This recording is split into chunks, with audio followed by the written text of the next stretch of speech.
कृष्णं स्थापितं येन भूतले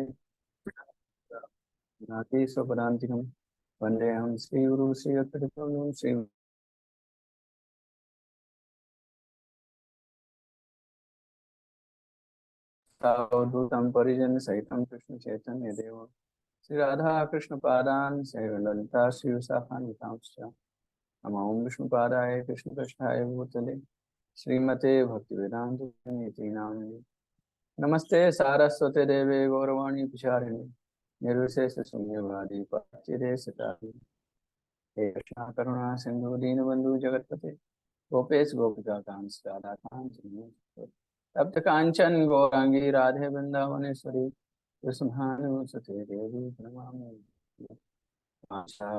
पतभ्यश्च कृपा सिन्धुभ्यो च पतितानां पावनेभ्यो वैष्णवेभ्यो नमो नमः। जय श्री कृष्ण चैतन्य प्रभु नित्यानंद श्री अद्वैत गदाधर शिवासादि गौर भक्त वृंद हरे कृष्ण कृष्ण कृष्ण हरे हरे हरे राम राम राम हरे हरे।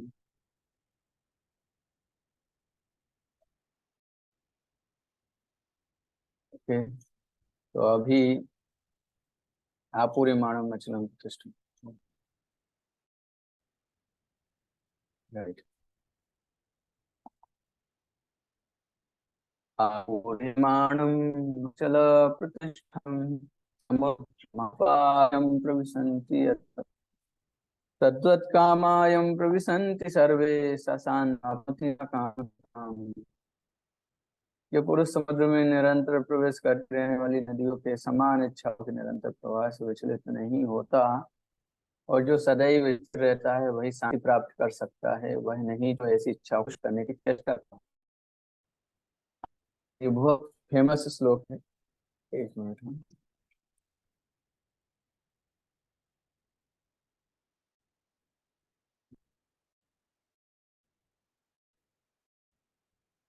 एक्चुअली क्या होता है कि सभी लोग क्या करना चाहते हैं, इंद्रिय तृप्ति करना चाहते हैं, और सभी के मन में आती है भोग करने की।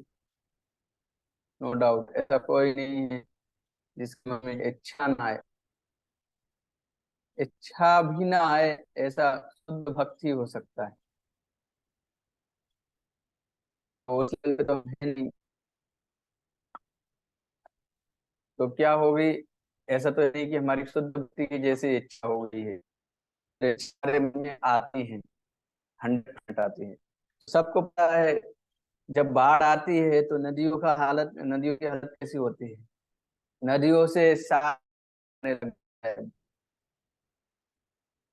और कई बार नदियां इतना विकराल रूप ले लेती हैं कि कई लोग डूब के मरे हैं। इस तरीके से कंडीशन होती है। समुद्र समुद्र में जिस नदी में बाढ़ आ रही है, ऐसी कई नदियां समुद्र में जाती है, लेकिन समुद्र में बाढ़ आती है क्या? नहीं। समुद्र अपनी सीमा नहीं लांघता। वैसे ही जो व्यक्ति परीक्षा करते हैं, इच्छा को सीमित करता है, उनको पूरा करने के लिए प्रयास करता है, वो उनकी जो इच्छा को तो और क्या है, हम क्या कर सकते होगा। तो मन में पहले थोड़ा है कि उसको मूवी देखनी है, फिर थोड़ी देर थोड़ा है कि क्रिकेट खेलने जाना है, तो उतने देर में ही थोड़ा जाता है, अरे एग्जाम एग्जाम भी दे जाना करते हैं। अब वो इधर भाग रहे, थोड़ा इधर भाग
सॉरी। तो हम कहाँ पे थे?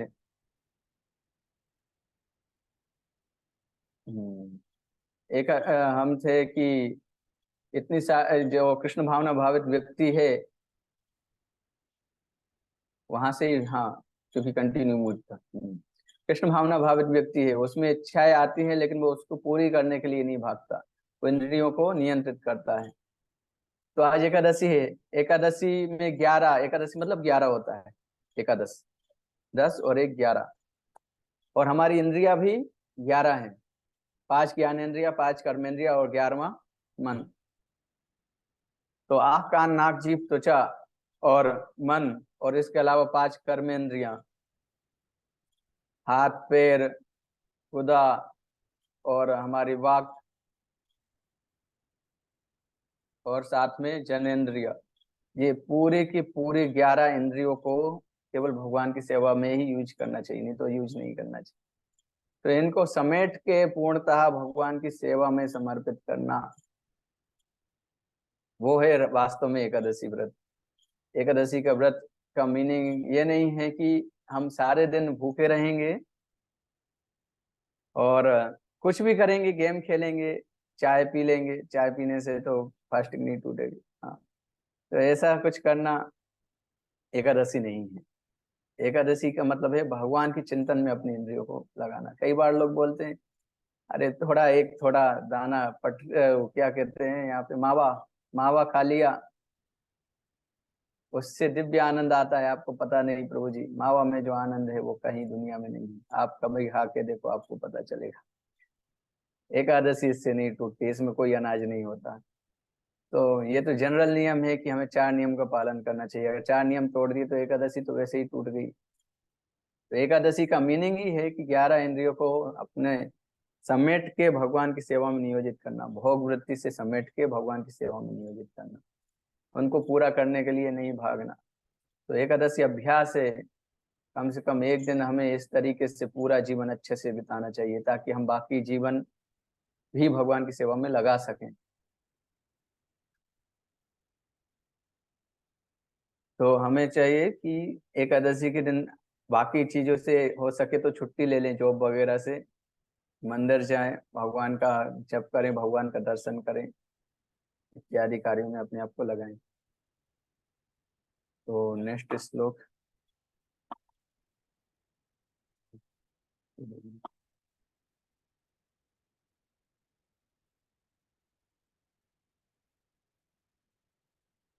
तो अभी नेक्स्ट श्लोक पे चलते हैं। विहाय कामान यह सर्वान् पुमांश्चरति निःस्पृहा निर्ममो निरहंकारा सा शांतिम अधिगच्छति। जिस व्यक्ति ने इंद्रिय तृप्ति की समस्त इच्छाओं का परित्याग कर दिया है, जो इच्छाओं से रहित रहता है, और जिसने सारी ममता त्याग दी है तथा अहंकार से रहित है, वही वास्तविक शांति को प्राप्त कर सकता है। तो ममता त्याग देना का अर्थ क्या है? मम मतलब मेरा, और मुझसे संबंधित जो वस्तु है, जो ये बोध कराए कि ये मेरा है, उस वस्तु को त्याग देना वो होता है ममता को त्याग देना। ये लैपटॉप मेरा है, ये घर मेरा है, ये गाड़ी मेरी है, ये पुत्र मेरा है, ये बीवी मेरी है, ये सब क्या है? ममता का लक्षण है। ममता और अहंकार, I am such a great person, this is अहंकार। नहीं, आप कुछ नहीं है। जो भी आपके पास है वो भगवान का दिया हुआ है और भगवान की संपत्ति है, और आपको यहीं पे छोड़ के जाना पड़ेगा। ममता और अहंकार, इनको त्याग देना चाहिए। अगर ममता रखनी है तो कृष्ण से रखना चाहिए। और अहंकार, मैं ये हूँ, अपने को इस शरीर से पहचान करना, मिथ्या अहंकार। लेकिन वास्तविक अहंकार क्या है? हम कृष्ण के दास हैं, हम दास अनुदास हैं, ये वास्तविक अहंकार है। मिथ्या अहंकार को त्याग कर, ममता को त्याग कर भगवान की भक्ति में अपने आप को नियोजित करना, और इस तरीके से समस्त इच्छाओं का परित्याग कर देना, इस तरीके का व्यक्ति शांति को प्राप्त कर सकता है। और हम देख सकते हैं अशांति किस लिए होती है। आपको पता है कि सबको पता है कि भगवान को जो करना है वो होने वाला है, जिसके भाग्य में जिसके जैसे कर्म है वैसे होने वाला है। और कभी हमारे कर्म आंशिक रूप में मिलते हैं, कभी सामूहिक रूप में मिलते हैं। जैसे गाजापट्टी, गाजापट्टी का विनाश हुआ, वो सामूहिक कर्म जो है एक साथ ठोक के रेट वहां पे मिल गए। विश्व युद्ध जब सामूहिक रूप से इतना पशु हत्या और ये सारी चीजें चल रही हैं, उग्र कार्य चल रहे हैं, तो एक दिन ये विश्व युद्ध के रूप में या ऐसी किसी वस्तु के रूप में सामने आएगा, नो डाउट। तो ये सामूहिक कार्य हैं जो दुष्कृत्य हमारे सामने आते हैं, तो ये सारी चीजें सामने आती हैं। तो जो ममता जैसे नहीं है, अहंकार जो मिथ्या अहंकार से ग्रस्त नहीं है, वो समझेगा कि भगवान की इच्छा से सारी चीजें हो रही हैं, जो कर्मों के फल हैं वो हमारे जीवन में आ रहे हैं। और ये भगवान की कृपा है कि हमें ये सारे कर्म फल यहीं पे भोगने को मिल गए, नहीं तो नरकों में तो हजारों साल की सजा होती है। 100 साल का जीवन में तो हमें मुश्किल हो जाता है, 100 साल जीते नहीं, 60 साल का जीवन, 1 साल की सजा मिल जाए तो उसमें मुश्किल हो जाता है, कहाँ नरकों में सालों की सजा। तो इसलिए अच्छा है कि यहाँ पे मिल गया। तो इसलिए जो भक्त होता है वो सोचता है टोकन पनिशमेंट मिला। श्री रूपपाद कहते हैं टोकन पनिशमेंट, बहुत ज्यादा मिलना था लेकिन बहुत कम मिला, इस तरीके से। और ऐसा व्यक्ति वास्तव में मुक्ति पाने की योग्य, मुक्ति पदे सदाए भाग, ऐसा बोला गया है भागवत में।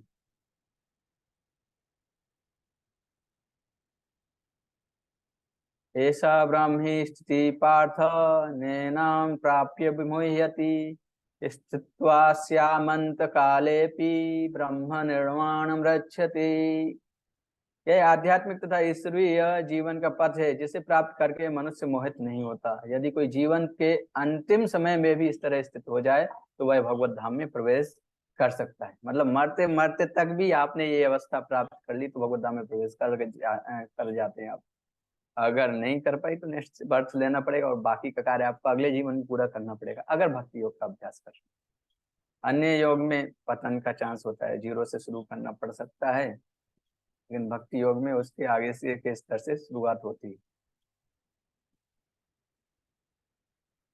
निर्माण का अर्थ होता है भौतिकतावादी जीवन शैली का अंत, यानी कि अपनी इंद्रिय तृप्ति के इच्छा का अंत करके भगवान की संतुष्टि का मार्ग देखना।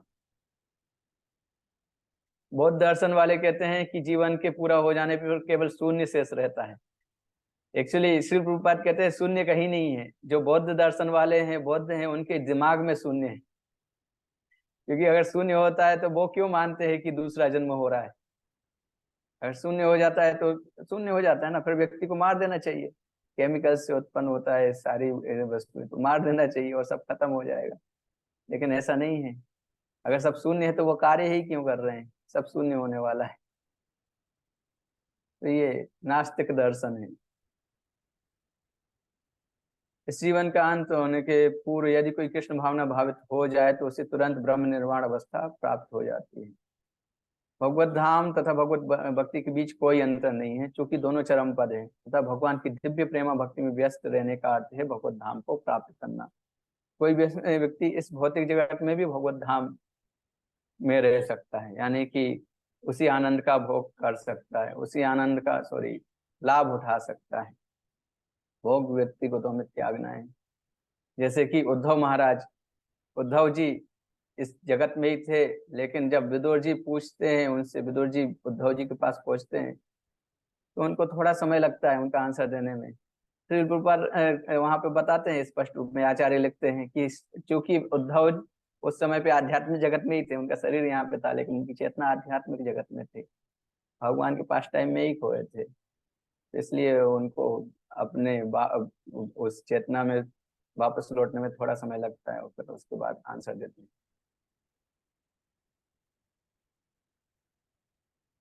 तो श्री भक्ति विनोद ठाकुर ने भगवत गीता के इस द्वितीय अध्याय को संपूर्ण ग्रंथ के प्रतिपाद्य विषय के रूप में संक्षिप्त किया है। भगवत गीता के प्रतिपाद्य हैं कर्मयोग, ज्ञान योग तथा भक्ति योग। हमने कर्मयोग की चर्चा की, ज्ञान योग की भी चर्चा की और भक्ति योग की भी चर्चा की। अष्टांग योग पद्धति इत्यादि। कर्मयोग कैसे सारे कर्मों को भगवान की सेवा में नियोजित करना और इस तरीके से बंधन से मुक्त होना। और भक्ति योग की भी हमने चर्चा की। इस द्वितीय अध्याय में कर्मयोग तथा ज्ञान योग की स्पष्ट व्याख्या हुई है एवं भक्ति योग की भी झांकी दे दी गई है। इस तरह गीता का सार का भक्ति वेदांत तात्पर्य पूर्ण हुआ। इसलिए दूसरे अध्याय जो है गीता का निचोड़ जैसा है। फिर आगे और ज्यादा उसको डिटेल में बताने के लिए भगवत गीता के आगे के सारे अध्याय बोले गए हैं। तो थोड़ा थोड़ा सारा ज्ञान इस भगवत गीता के इस अध्याय में मिल जाता है, इसलिए इसको बोलते हैं गीता का सार।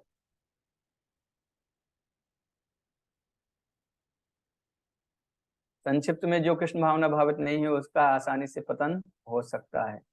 पतन की प्रक्रिया 62 63 में हमने देख ली है। और कृत्रिम दमन मदद नहीं करता है, इसलिए हमें क्या करना चाहिए, इंद्रियों को भगवान की सेवा में लगाना चाहिए। यद्यपि रोगी भोजन से प्रतिबंधित थे लेकिन स्वाद रहता है। ये उदाहरण हमने विश्वामित्र मुनि का देखा था। अगर कोई रोगी को प्रतिबंध लगा दिया जाए, लेकिन ऐसा नहीं है कि उसके मन में समोसा खाने की इत्यादि खाने की इच्छा चली जाती। उदाहरण विश्वामित्र मुनि हजारों साल वर्ष उन्होंने तपस्या की लेकिन भोग की इच्छा नहीं गई थी, और जैसे ही भोग की वस्तु सामने आई वो भोग में लिप्त हो गए।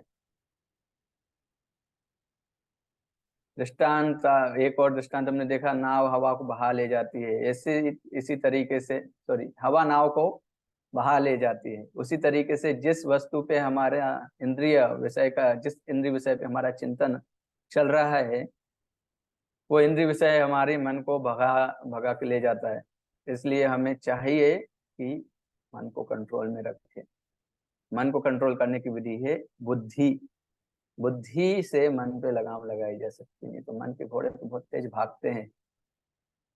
इसलिए फिर भक्ति विनोद ठाकुर कहते थे, मन को सुबह झाड़ू से और रात को जूतों से पीट के बस में करना चाहिए। तो झाड़ू मतलब कि ये है कि भगवान का नाम जप करके, भगवान की कथा श्रवण करके, रात को कृष्णा बुक पढ़ के और सुबह अच्छे से जप करके, अर्ली मॉर्निंग 16 माला करके मन को हमें कंट्रोल में करना चाहिए। हरे कृष्णा। तो 8:03 हो गया है। किसी का कोई प्रश्न है तो पूछ सकते हैं, और नहीं है तो फिर हम एंड करें।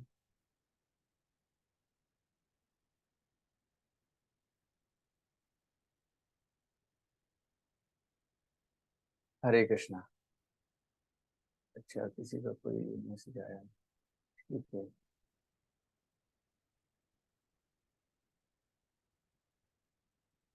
अच्छा, ओके। हरे कृष्णा। श्रील प्रभुपाद की जय। श्रीमद् भगवद गीता की जय।